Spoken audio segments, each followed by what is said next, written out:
புனித லூக்கா எழுதிய நற்செய்தியிலிருந்து வாசகம். அதிகாரம் 2, இறை வார்த்தை 22 முதல் 40 முடிய. அக்காலத்தில் மோசேயின் சட்டப்படி தூய்மைச் சடங்கை நிறைவேற்ற வேண்டிய நாள் வந்தபோது குழந்தையை ஆண்டவருக்கு அர்ப்பணிக்க அவர்கள் எருசலேமுக்கு கொண்டு சென்றார்கள்.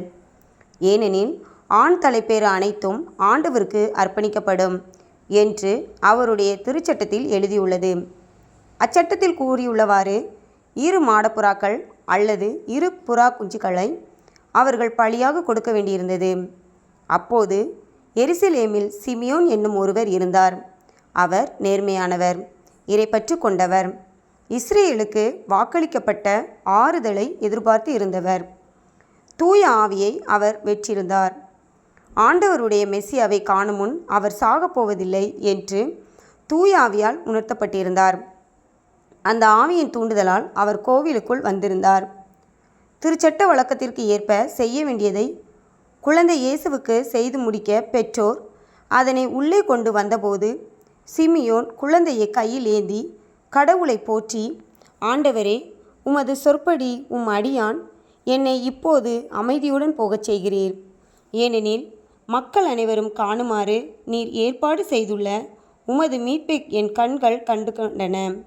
இம்மீட்பே பிற இனத்தாருக்கு வெளிப்பாடு அருளும் ஒளி. இதுவே மக்களாகிய இஸ்ரேலுக்கு பெருமை என்றார். குழந்தையை குறித்து கூறியவை பற்றி அதன் தாயும் தந்தையும் வியப்புற்றனர். சிமியோன் அவர்களுக்கு ஆசி கூறி அதன் தாயாகிய மரியாவை நோக்கி, இதோ இக்குழந்தை இஸ்ரேல் மக்களுள் பலரின் வீழ்ச்சிக்கும் எழுச்சிக்கும் காரணமாக இருக்கும், எதிர்க்கப்படும் அடையாளமாகவும் இருக்கும். இவ்வாறு பலருடைய மறைவான எண்ணங்கள் வெளிப்படும். உமது உள்ளத்தையும் ஒரு வாள் ஊடுருவி பாயும் என்றார். ஆசேர் குலத்தைச் சேர்ந்த பானுவேலின் மகளாகிய அன்னா என்னும் இறைவாக்கினர் ஒருவர் இருந்தார். அவர் வயது முதிர்ந்தவர், மணமாகி 7 ஆண்டுகள் கணவனோடு வாழ்ந்த பின் கைம்பெண் ஆனவர். அவருக்கு வயது 84. அவர் கோவிலை விட்டு நீங்காமல் நோன்பிருந்து மன்றாடி அள்ளும் பகலும் திருப்பணி செய்து வந்தார். அவரும் அந்நேரத்தில் அங்கு வந்து கடவுளை புகழ்ந்து எருசலேமின் மீட்புக்காக காத்திருந்த எல்லாரிடமும் அக்குழந்தையை பற்றி பேசினர். ஆண்டவருடைய திருச்சட்டப்படி எல்லாவற்றையும் செய்து முடித்த பின்பு அவர்கள் கலிலேயாவில் உள்ள தங்கள் ஊராகிய நாசரேத்துக்கு திரும்பி சென்றார்கள்.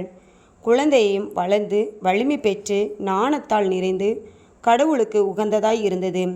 கிறிஸ்துவின் வாழ்வு தரும் நற்செய்தி. கிறிஸ்துவே உமக்கு புகழ்.